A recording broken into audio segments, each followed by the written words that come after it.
여러분, 기가 막힌 일이죠. 우리나라에 지금 하루 만에 버려지는 아이들이 27.6명이라고 합니다. 하루 동안 버려지는, 부모로부터 버려지는 아이들의 숫자가 27.6명. 추운 날 베이비 박스에 그냥 버려지고, 부모가 이혼하거나 가정이 깨져서 버려지고, 가정학대와 폭력으로 버려지고, 아버지가 돈 많이 벌어오겠다고 떠났는데 꼭 데리러 오겠다 그랬는데 그런 말을 남기고 버려졌고, 요즘같이 경기가 나쁘면 버려지는 아이들이 더욱더 늘어난다고 합니다. 언젠가 TV에서 어린 시절 부모로부터, 어머니로부터 버려진 아들이 나왔어요. 32년 만에 다시 부모와 상봉을 하는데, 그 어머니는 이미 노인이 되셨죠. 그 어머니의 가슴에 얼굴을 파묻고 젊은 아들이 엉엉 우는 거예요. 뭐가 그렇게 서러웠는지 엉엉 울다가 절규하는 한마디를 내뱉습니다. 어머니, 왜 나를 버리셨나요?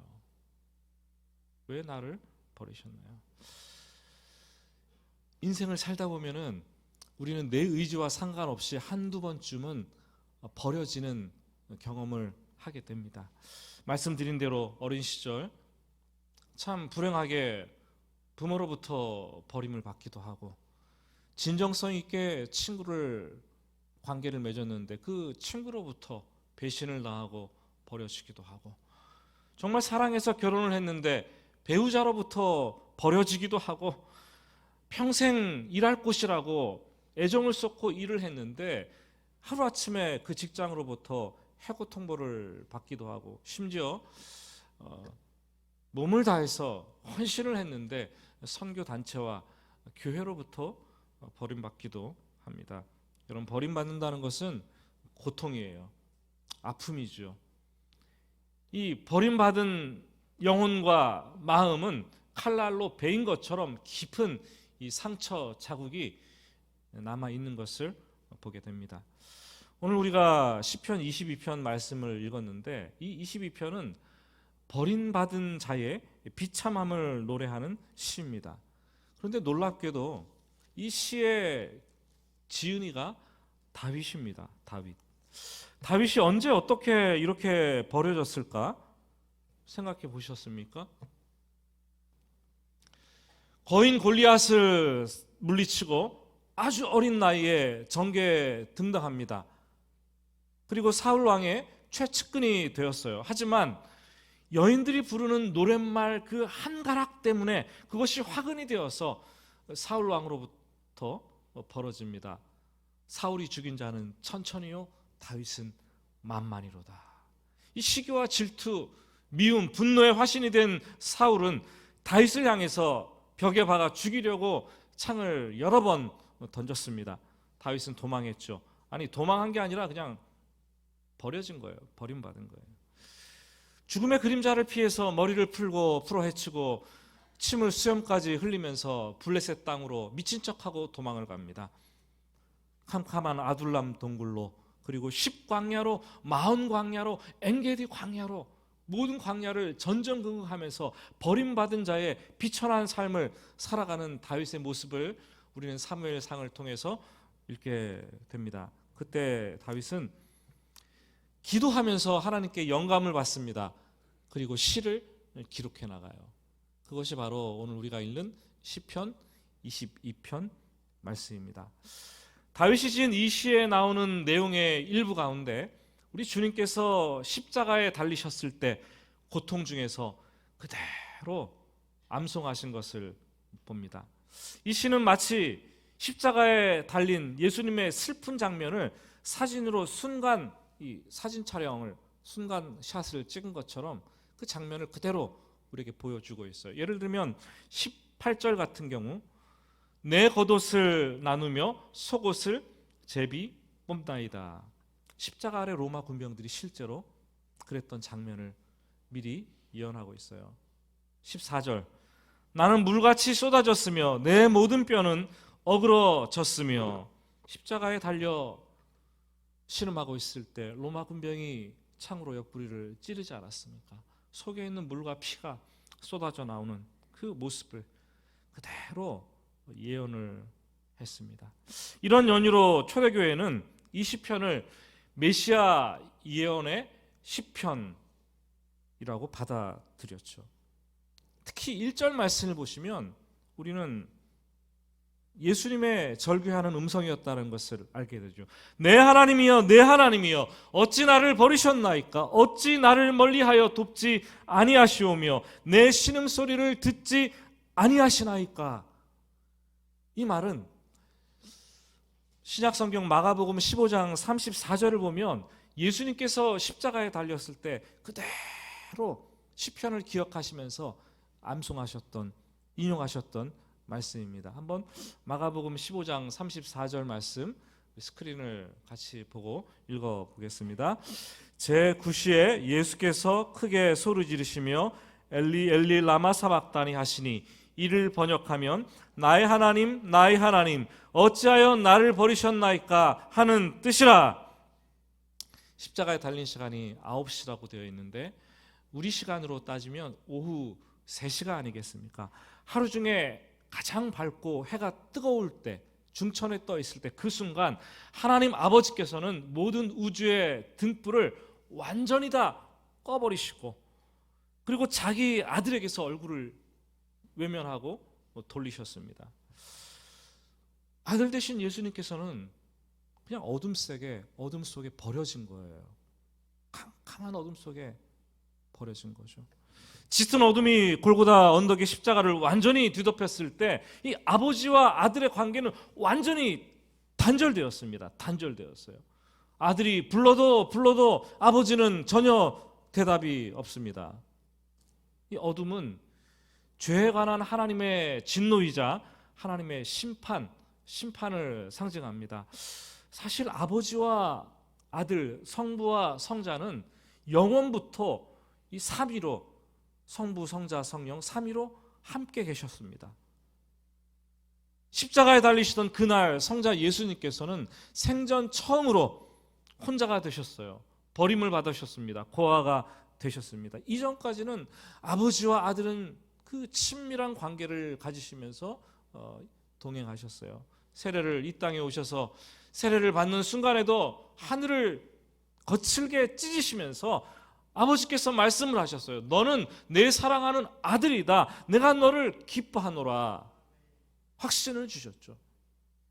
바리새인들과 예수님이 논쟁하시면서도 예수님께서 바리새인들에게 그런 얘기를 했어요. 내가 혼자 있는 것이 아니요 나를 보내신 이와 아버지와 내가 함께 있노라 말씀을 하시죠. 담대하게 선포하신 거예요.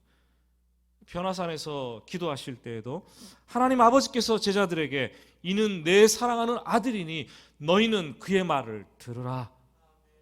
마지막 십자가를 놓고 겟세마네 동산에서 밤을 새워 기도하실 때에도 우리 주님께서는 아버지에 대한 친밀감을 표현하시면서 아빠 아버지요, 아빠 아버지요 라고 부르셨어요. 하지만 이제 십자가에 달려 돌아가시는 그 순간에 아버지로부터 버림받은 아들은 더 이상 아버지를 향해서 아빠 아버지라고 부르지 않습니다.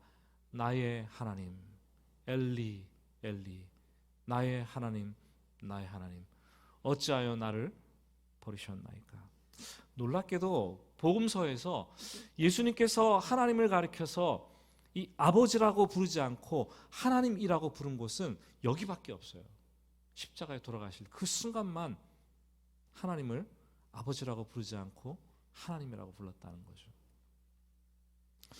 오늘 시편 1절에서 시인은 이 버림받은 자의 슬픔을 더 이상 말로 표현할 수 없어서 신음소리를 냅니다. 내 신음소리를 듣지 아니하시나이까. 십자가에서 주님께서 6시간 달린 그 시간 동안 얼마나 신음소리를 내며 고통하셨겠습니까? 십자가에서 울부짖다가 마침내는 더 이상 목소리도 내실 수 없었어요. 십자가상에서 신음소리만 토해낼 뿐이었습니다. 여러분, 저는 여러분들이 예수 그리스도의 십자가를 묵상하고 생각할 때 오해하지 않기를 원합니다. 그런데 실상은 대부분의 교회 성도들이 예수 그리스도의 십자가에 대해서 크게 오해하는 부분이 있어요. 성자 예수님께서 십자가에 달리셔서 이 나를 위해서 머리에 가시면류관을 쓰시고 손과 발에 못이 박히시고 옆구리에는 창을 찔리시고 피를 흘리시면서 고난당하셨는데, 하늘에 계신 성부 아버지께서 아들이 십자가에서 고난당하는 그 모습을 보시고 하늘에서 내려다 보시고 그 고통을 우리 죄를 위한 대가로 삼으셨다라고 생각하죠. 그리고 그렇게 가르치죠. 어린 시절 주일학교에서 여름 캠프를 합니다. 그리고 수련회를 하죠. 그러면은 꼭 복음 메시지가 항상 들려지게 돼요. 그때 예수님께서 나 때문에 십자가에 달리셔서 고통을 당하시고, 예수님께서 나의 죄 때문에 십자가에 달려서 얼마나 큰 고통을 받으셨는가 우리는 듣게 되죠. 그러면 이 말을 듣고서 우리는 감격해요. 나 때문에 주님께서 얼마나 아프셨을까. 주님께서 그렇게 십자가에 찔리시고 십자가에 매달리시고 대못을 박히시고 창에 피를 흘리셨는데 얼마나 고통스러우셨을까. 눈물을 흘리고 웁니다. 십자가의 은혜에 감격을 합니다.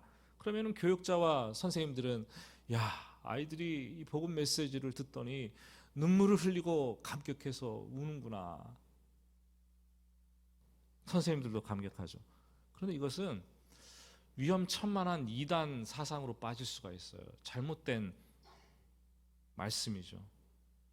십자가와 머리에 쓴 가시면류관, 그리고 손에 박힌 이 대못, 허리에 찌른 창, 이 고통이 아무리 크다고 해도 많아도, 예수님이 수백 번 그렇게 십자가의 그 상황으로 똑같이 달리셨다고 해도 우리의 죄값을 치르기에는 터무니없이 역부족이에요. 그것으로 우리의 죄값이 치러진 게 아니라는 거죠.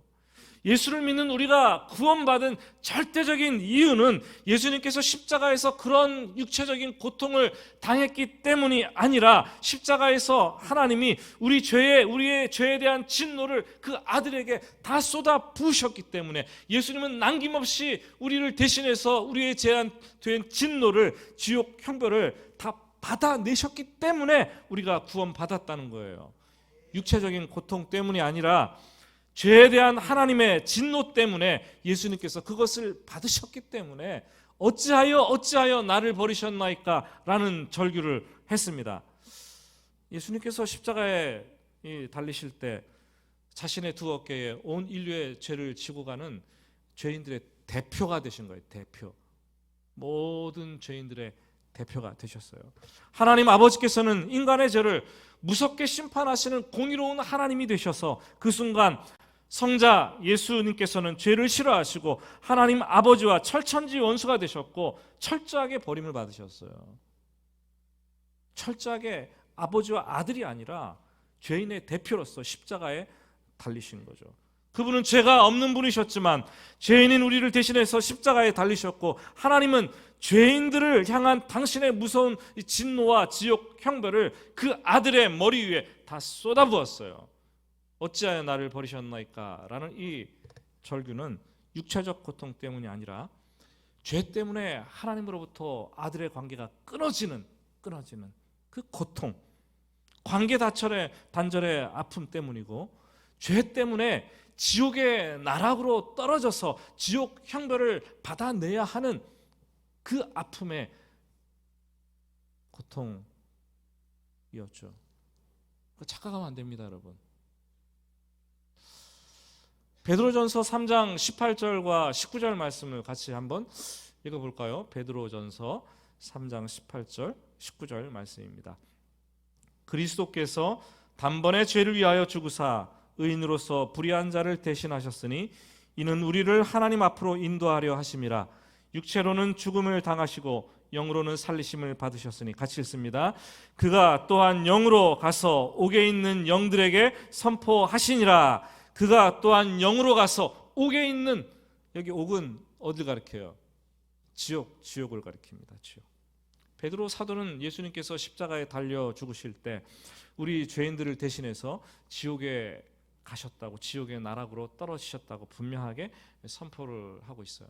신학 용어로 이것을 지옥 강하라고 얘기를 합니다.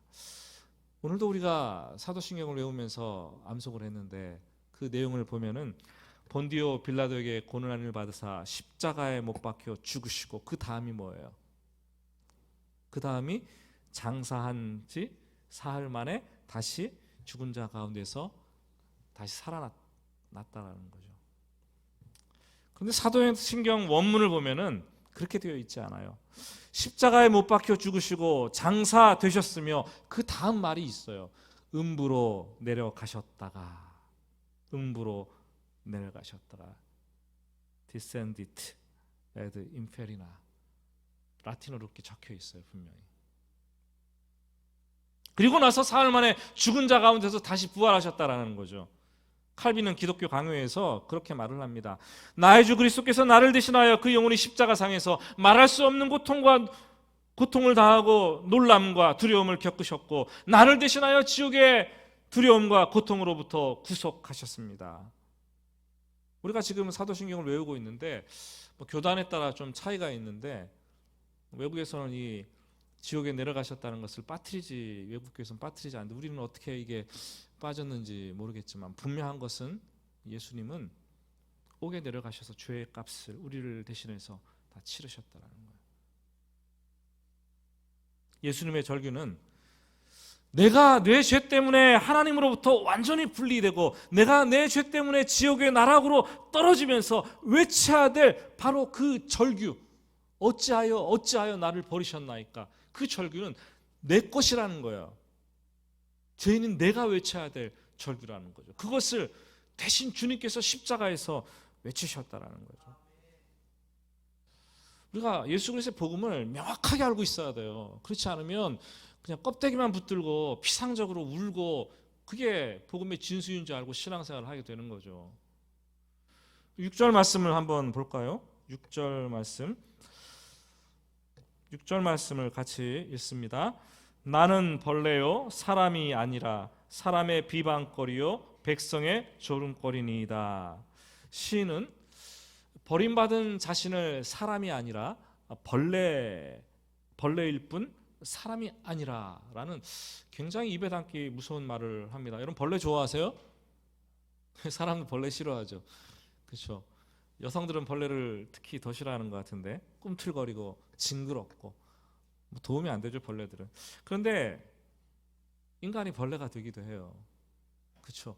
일벌레, 돈벌레, 식충. 얼마 전에는 기생충이라는 이 영화가 유행을 하지 않았습니까, 여러분? 저는 소셜 커뮤니티에서 계급 갈등을 조장하는 신조어들을 최근에 이렇게 보고서 사실 적지 않게 충격을 받았어요. 거기에 이런 말들이 돌더라고요. 월거지, 전거지. 뭡니까?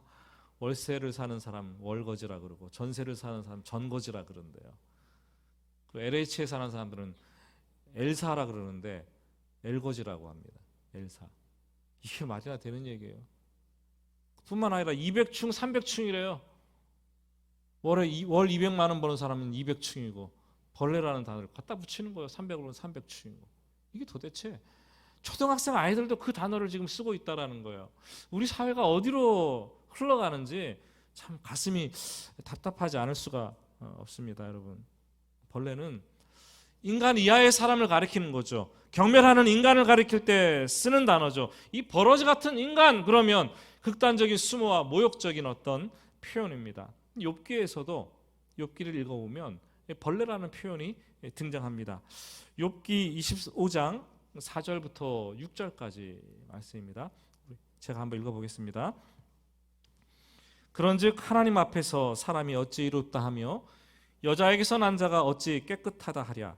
보라, 그의 눈에는 달이라도 빛을 발하지 못하고 별도 빛나지 못하거든 하물며 구더기 같은 사람, 벌레 같은 인생이랴. 이 욥이 친구들이 왔을 때 친구들이 뭐라 하니까 욥이 자신의 의로움을 변호하는 거예요.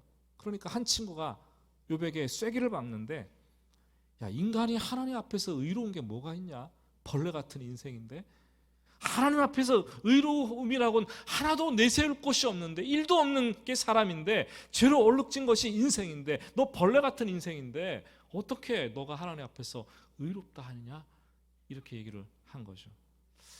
찬송가를 불러도 우리는 그런 고백을 합니다. 웬 말인가, 날 위하여 주 돌아가셨네. 이 벌레 같은 날 위해 큰 해 받으셨네. 여러분, 예수님은 죄가 없으신 분이에요.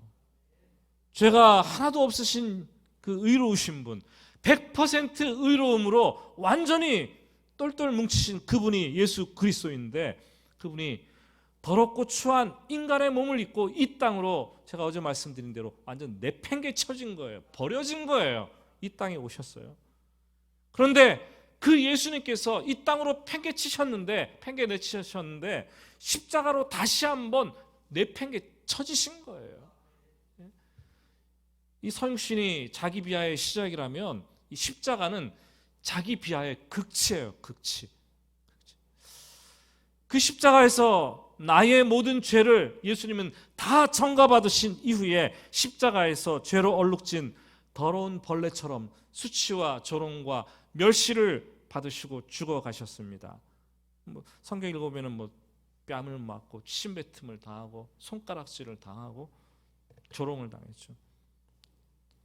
주님께서 그렇게 하셨기 때문에 대신 우리는 예수 그리스도가 원래 가지고 있던 그 의의 의로움, 그것을 우리가 덧입게 된 거죠. 우리는 구원의 옷을 입게 된 것이고, 그 구원의 옷은 의로움의 옷이라고 성경은 얘기를 하고 있습니다. 우리가 이 옷에 실 한 오락이라도 뜬 적이 없는 자들인데, 우리가 예수 그리스도를 그냥 믿을 때, 그냥 믿기만 할 때, 바로 그 순간에 오직 성령께서 그리스도의 의의 옷을 우리의 것이 되도록 머리부터 발끝까지 입혀주시는 거예요. 이게 구원의 적용이죠. 그래서 우리는 의인이 되었다 그러고 칭의를 그 순간 받는 거예요. 그렇기 때문에 십자가는 예수 그리스도의 의와 우리의 죄가 서로 맞바꿔진 거예요. 맞바꿔진 장소가 바로 십자가고, 자리 바꿈한 장소고, 교환이 이루어진 거예요. 교환. 종교개혁자 루터는 십자가에서 이것을 즐거운 교환이 일어났다라고 표현을 합니다. 여러분, 그렇습니다. 우리는 그래서 항상 십자가 앞에, 그분 앞에 나아갈 때 우리는 죄를 가지고 나아가지만 주님께서는 항상 우리를 용서해 주시는 거예요. 용서를 안고 돌아가는 거예요. 우리는 상처를 갖고 그분 앞에 나아가지만 주님께서는 항상 우리를 치유를 가지고 돌아가게 하십니다. 우리가 열등감을 가지고 나아가지만 주님은 우리의 자존감을 회복해 하십니다. 그렇게 돌아가게 하시는 거예요. 죄책감을 가지고 나아가지만 자유함을 얻고 돌아가는 것이고, 근심과 걱정을 가지고 주님 앞에 나오지만 세상이 줄 수 없는 평강을 가지고 우리는 돌아가는 것이고, 죽음으로 우리는 나아가지만 다시 살아나는 부활을 경험하며 돌아가는 거죠. 우리는 십자가를 통해서 영벌을 얻을 수밖에 없는 사람이었지만 영생을 가지고 돌아가는 사람들이 바로 저와 여러분임을 믿으시기를 바랍니다. 그래서 예수 앞에 나오면, 십자가 앞에 나오면 그것이 얼마나 즐거운 교환인가, 우린 다시 한번 깨달을 수밖에 없습니다. 찬송가 287장은 이렇게 우리에게 찬송을 부르라고 얘기를 하고 있습니다. 예수 앞에 나오면, 예수 앞에 나오면 죄사함 받으면. 우리 악보 좀 띄워주실까요? 같이 불러볼까요? 예수 앞에 나오면 죄사함 받으며 주의 품에 안기어 편히 쉬리라.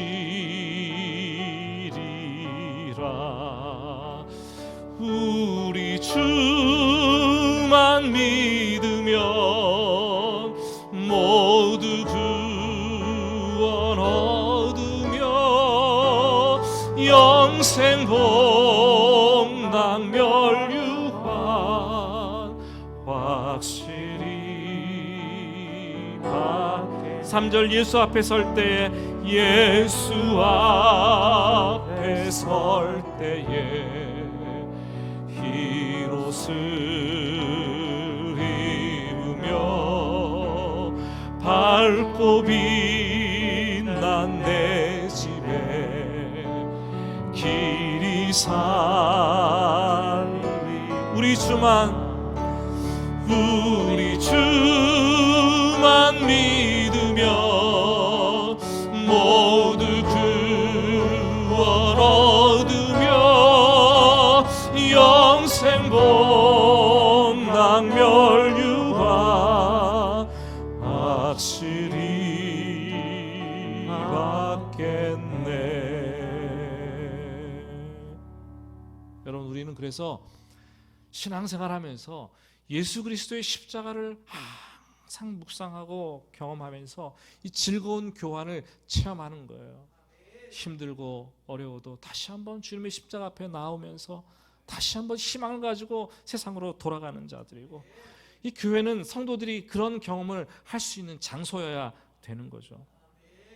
저는 오늘까지 12월 들어서 4주 동안 예수 그리스도의 십자가 복음에 대해서 설교를 했습니다. 조금 더 십자가를 만지고 복음 메시지를 이해하고 느끼기를 원하는 심정으로 간절하게 설교를 했습니다. 우리가 한 해를 맞이하고 새해를 이제 또 맞이하게 되는데, 마무리하고 들어가게 되는데, 이 신앙의 베이직으로 돌아가야 됩니다. 다른 것도 중요하지만 신앙의 베이직으로 돌아가서 내가 믿는 예수 그리스도 정확하게 알고 그분이 하신 놀라운 사역, 이 십자가와 부활의 능력이 무엇인가를 알면서 신앙생활을 행할 때 믿음이 생생하게 다시 살아나게 되는 경험, 우리에게 주어지는 거예요. 한번 따라서 해봅시다. 주님, 예수 그리스도의 십자가만 붙들겠습니다. 주님, 예수 그리스도의 십자가만 자랑하겠습니다. 이 시간 같이 오늘 들은 말씀 묵상하면서 기도하겠습니다. 기도할 때 예수 그리스도의 사랑이 얼마나 큰지, 아들을 죽이신 아버지의 그 사랑은 얼마나 놀라운지, 자기를 희생하면서 지옥 경험을 하면서 우리의 죄를 씻어주시고 살려내신, 영벌의 죄를, 제 대가를 영생으로 바꾸어 놓으신, 즐거운 교환을 십자가에서 이루어 놓으신 그 주님의 사랑이 얼마나 큰지 다시 한번 이 시간에 감격하며 하나님께 감사합니다. 제가 이 십자가 붙들고 신앙생활을 정말로 제대로 해가겠습니다. 이런 기도를 하나님 앞에 올려드리겠습니다. 같이 기도하겠습니다.